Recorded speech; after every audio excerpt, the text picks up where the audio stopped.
Welcome to only IAS. स्वागत है आप सभी लोगों का प्रीलिम बूस्टर न्यूज डिस्कशन में। आज है 19 जुलाई 2021। तो आइए देख लेते हैं कि ऐसे कौन से इंपॉर्टेंट आर्टिकल्स हैं जो आज हम कवर करने वाले हैं। उसके पहले जानकारी है प्रारंभ 2 के बारे में। ये बैच 12 जुलाई को लॉन्च की गई है। 12, 13 और 14 जुलाई को जो भी क्लासेस हुई हैं वो फ्रीली अवेलेबल हैं। आप उन्हें देख के कोर्स की क्वालिटी जज कर सकते हैं। फर्दर आप इस कोर्स की फीस इंस्टॉलमेंट में भी पे कर सकते हैं। अगर आपको कोई और जानकारी चाहिए तो आप इस नंबर पर कॉन्टैक्ट कर लीजिएगा। जो हमारा पहला आर्टिकल है वो फ्यू इलेक्ट्रॉन बबल्स के बारे में है। हाल ही में इंडियन इंस्टीट्यूट ऑफ साइंस के जो भी वैज्ञानिक हैं उन्होंने एक्सपेरिमेंटली सुपर फ्लूइड हीलियम में for the first time few electron bubbles की 2 स्पीसीज की एग्जिस्टेंस को शो किया है। तो ये तो रहा कॉन्टेक्स्ट। उम्मीद करता हूं कि आपको ये बहुत अच्छे से समझ में आ गया होगा। ऑब्वियसली समझ में नहीं आया होगा कि क्या हुआ है। देखिए, अगर आप इस आर्टिकल को समझना चाहते हैं तो आपको बेसिक टर्म्स जो 2 हैं उन पर अच्छे से समझ विकसित करनी होगी। जिसमें पहला जो टर्म है दैट इज इलेक्ट्रॉन बबल और जो दूसरा टर्म है that is super fluid helium. First of all हम बात करते हैं सुपर फ्लूइडिटी के बारे में, या आप इसे सुपर फ्लूइड के साथ जोड़ पाएंगे। देखिए, सुपर फ्लूइडिटी ये किसी भी फ्लूइड की यानी कि तरल पदार्थ की एक विशेषता होती है। ये जो तरल पदार्थ होता है इसमें 0 विस्कोसिटी होती है, मतलब ये बिल्कुल गाढ़ा नहीं होता। फायदा ये होता है कि ये बहुत आसानी से फ्लो कर सकता है और जब ये फ्लो करता है, बहता है, तो इसकी काइनेटिक एनर्जी में बिल्कुल लॉस नहीं होता। अगर आप जो सुपर फ्लूइड हैं उनमें अपनी उंगली घुमा दें तो ये इनडेफिनिट टाइम के लिए स्वर्ल करने लगेगा, यानी कि घूमता रह जाएगा। जो हीलियम के 2 आइसोटोप हैं, हीलियम 3 और हीलियम 4, ये सुपर फ्लूइडिटी शो करते हैं, मतलब आप इन्हें सुपर फ्लूइड बोल सकते हैं जब इन्हें कूल कर दिया जाता है क्रायोजेनिक टेम्परेचर पे, यानी कि 150 डिग्री सेल्सियस से नीचे के टेम्परेचर पे। अब ये तो बात हो गई सुपर फ्लूइड की या सुपर फ्लूइडिटी की। अब बात करते हैं इलेक्ट्रॉन बबल के बारे में, चूंकि आर्टिकल का नाम ही फ्यू इलेक्ट्रॉन बबल है। देखिए, पानी में बबल्स क्रिएट होते हैं, वो गैस की वजह से हो सकता है, हवा की वजह से हो सकता है। कुल मिला के बबल में एक एम्प्टी स्पेस होता है, खाली जगह होती है। अगर ये खाली जगह इलेक्ट्रॉन की वजह से बन जाए तो उसे इलेक्ट्रॉन बबल कहेंगे। मतलब एक इलेक्ट्रॉन अपने आसपास एक खाली जगह क्रिएट करता है, उस खाली जगह को इलेक्ट्रॉन बबल कहा जाता है। अभी जो खाली जगह है इसमें एक इलेक्ट्रॉन भी हो सकता है और एक से ज्यादा इलेक्ट्रॉन भी हो सकते हैं। अगर ये बबल एक इलेक्ट्रॉन की वजह से बना है तो उसे सिंगल इलेक्ट्रॉन बबल कहा जाएगा, और अगर वो एक से अधिक इलेक्ट्रॉन्स की मदद से बना है तो फिर उसे मल्टीपल इलेक्ट्रॉन बबल कहा जाएगा। तो आपने आसान भाषा में समझ लिया कि अगर कोई बबल इलेक्ट्रॉन की वजह से बन रहा है तो उसे इलेक्ट्रॉन बबल कहते हैं। यूजुअली ये सुपर फ्लूइड्स में देखा जाता है, जैसे कि हीलियम या फिर नियॉन, जो क्रायोजेनिक गैस या लिक्विड हो सकते हैं, मतलब बहुत माइनस के टेम्परेचर पर होते हैं। ये जो इलेक्ट्रॉन बबल्स होते हैं ये बहुत ही छोटे होते हैं। अब चूंकि इलेक्ट्रॉन ही कितना बड़ा होता है तो इनके बबल्स कितने बड़े बन जाएंगे, 2 नैनोमीटर या उससे भी छोटे होते हैं ये बबल्स एटमॉस्फेरिक प्रेशर पे। दिक्कत की बात यह है कि जब ये बबल्स बनते हैं, एक तो बहुत छोटे होते हैं, दूसरा बहुत कम समय के लिए बनते हैं और तुरंत गायब हो जाते हैं, तो हम इनको स्टडी ही नहीं कर पाते। साइंटिस्ट काफी लंबे समय से बड़े हुए थे कि कुछ ऐसा करें कि ये बबल्स थोड़े और समय तक स्टे कर जाएं, रुक जाएं, ताकि हम इनको स्टडी कर सकें। इसी उद्देश्य से ये पूरा एक्सपेरिमेंट चल रहा था। तो आपने इलेक्ट्रॉन बबल समझ ही लिया है। तो जो FeB यानी कि फ्यू इलेक्ट्रॉन बबल है, मतलब साफ है कुछ इलेक्ट्रॉन से बनने वाला बबल। ठीक है, फ्यू का मतलब कुछ। ये नैनोमीटर साइज की कैविटीज होती हैं। कैविटीज का मतलब खाली जगह। इस एक्सपेरिमेंट में ये जो खाली जगह इलेक्ट्रॉन की वजह से बनी है, यानी कि बबल बने हैं, वो लिक्विड हीलियम में बने हैं।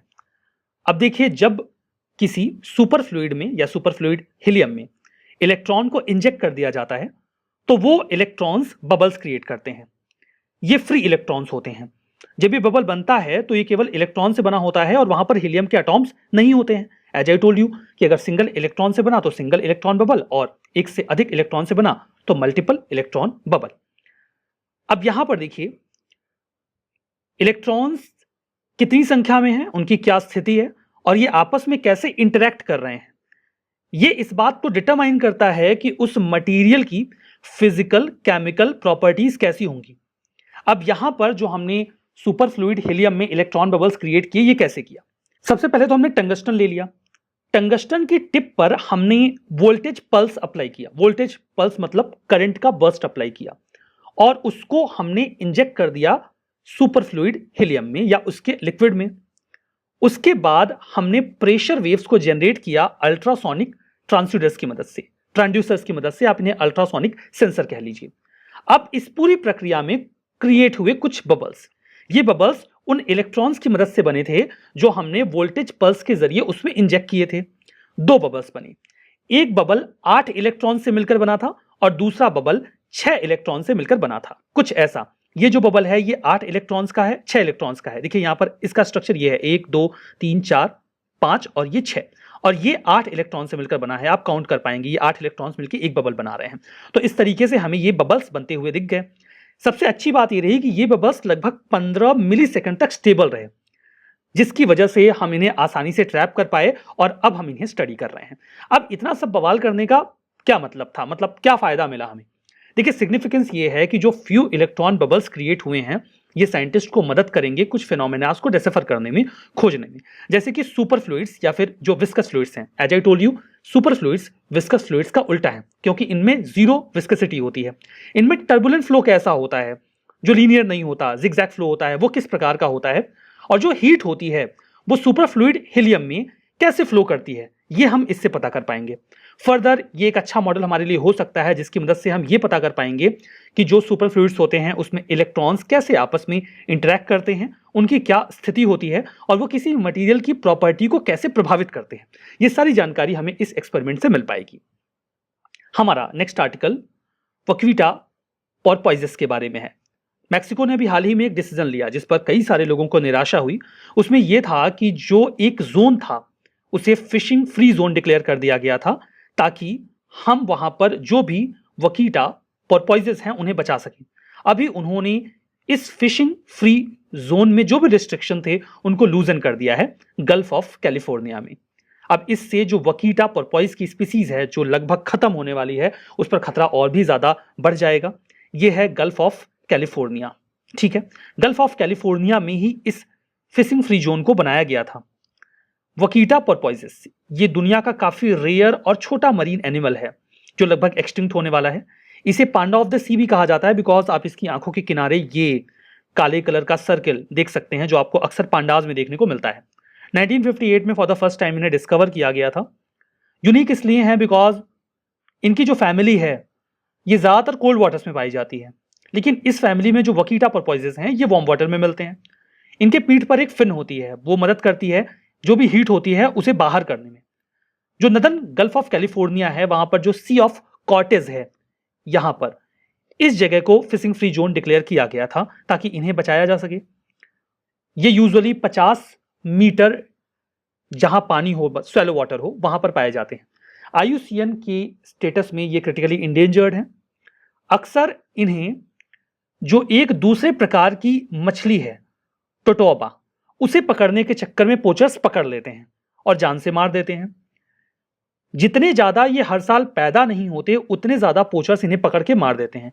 तो इनकी संख्या लगातार कम हो रही है। अगर प्रभावी कदम नहीं उठाए जाएंगे तो ये खत्म होंगे। कोई भी स्पीसीज अगर खत्म होने वाली है तो डेफिनेटली वो खतरे की बात है, वो कहीं भी हो। हमारा नेक्स्ट आर्टिकल एडजर्नमेंट मोशन के बारे में है।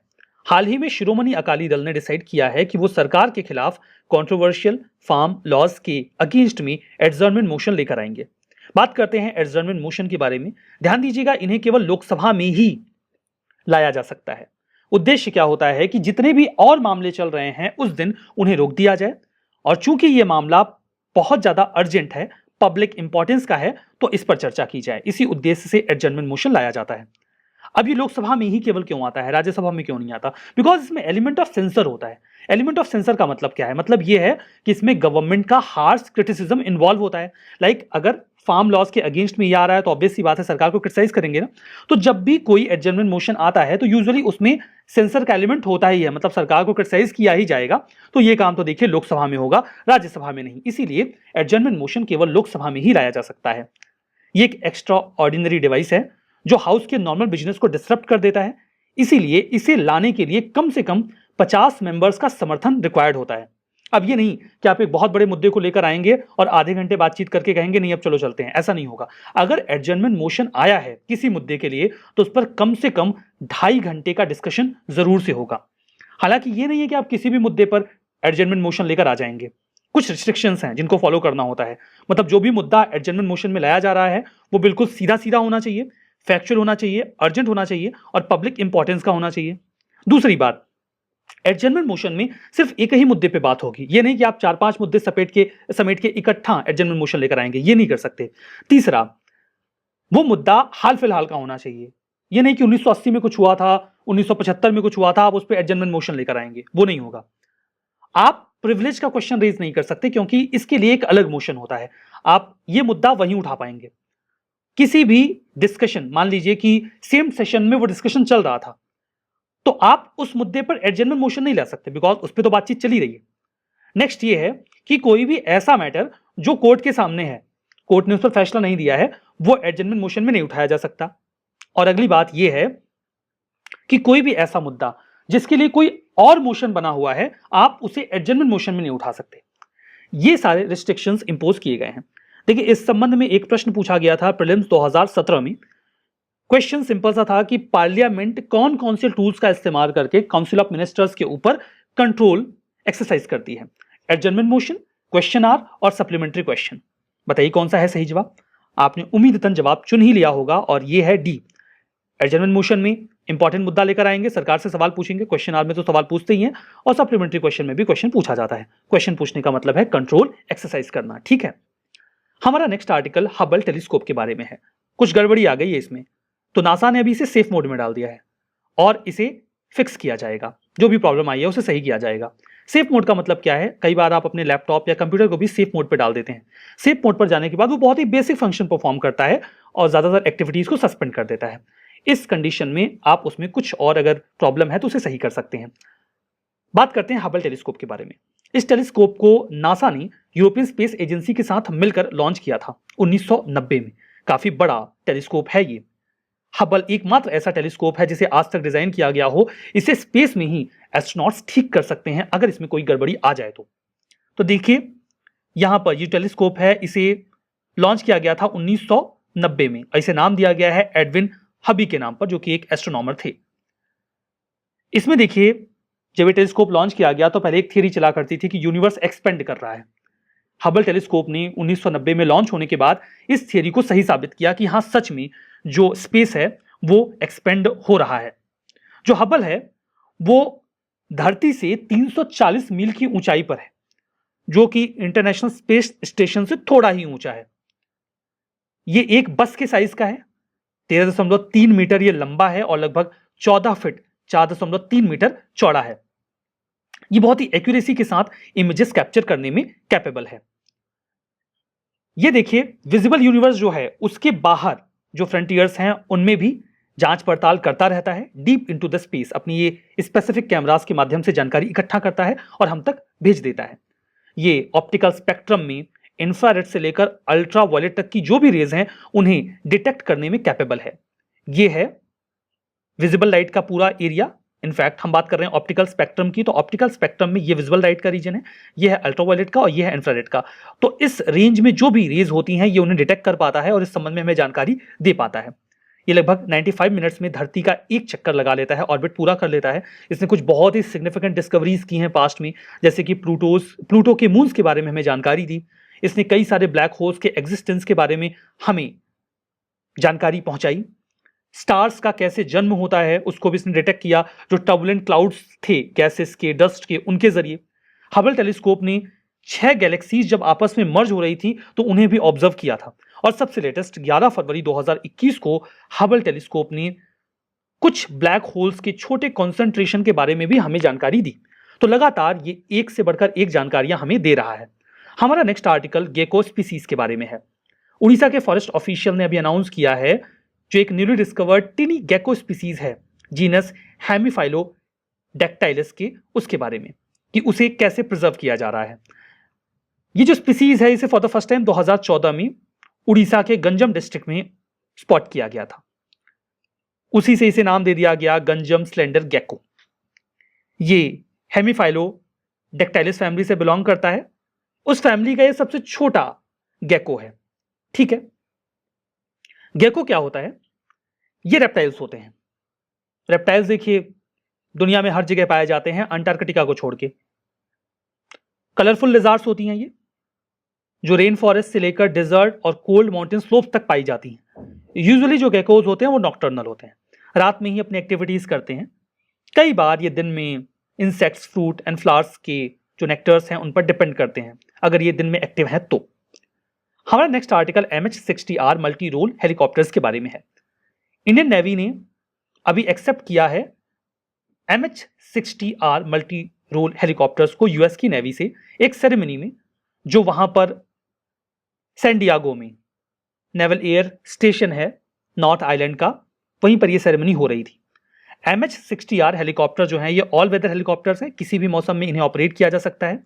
मल्टी रोल मिशंस के लिए ये कैपेबल हैं, कई तरीके के फंक्शन से परफॉर्म करते हैं। इनके पास स्ट्रॉन्ग एवियोनिक सेंसर्स हैं जिनकी मदद से अपनी एक्टिविटीज अच्छे से परफॉर्म कर पाते हैं। हेलीकॉप्टर्स को मॉडिफाई किया जा सकता है और भी कई सारे इक्विपमेंट या वेपन्स अटैच किए जा सकते हैं। सिग्निफिकेंस की बात करें तो as I told you, all weather multi role helicopter है, तो इससे वेरियस फंक्शंस परफॉर्म करवाए जा सकते हैं, लाइक एंटी सरफेस जो भी एक्टिविटीज हैं उन्हें हिट करने में, हैंडल करने में ये कैपेबल है। सबमरीन वॉरफेयर अगर हो रहा है तो उन्हें भी डिस्ट्रॉय करने में ये कैपेबल है। इसके अलावा ये सर्च एंड रेस्क्यू या कम्युनिकेशन के जो फंक्शंस हैं उन्हें भी परफॉर्म कर सकता है। यहां पर कुछ स्टेटमेंट हैं, आप ट्रू एंड फॉल्स बताइए। वक्वीटा पर्पोइसेस ये केवल इंडियन ओशन में पाए जाते हैं। एडजमेंट मोशन केवल राज्यसभा में लाया जा सकता है। हबल टेलीस्कोप नासा ने यूरोपियन स्पेस एजेंसी के साथ मिलकर बनाया है। MH-60R multi role helicopters Russian navy से हमें मिला है। बताइए कौन सा स्टेटमेंट सही है, कौन सा गलत। जवाब कमेंट बॉक्स में। सेशन की PDF मिलेगी ओनली आईएएस के टेलीग्राम चैनल पे, जिसे ज्वाइन करने के लिए आप टेलीग्राम में only IAS nothing else search कर सकते हैं। आज के सेशन में बस इतना ही। बहुत बहुत धन्यवाद।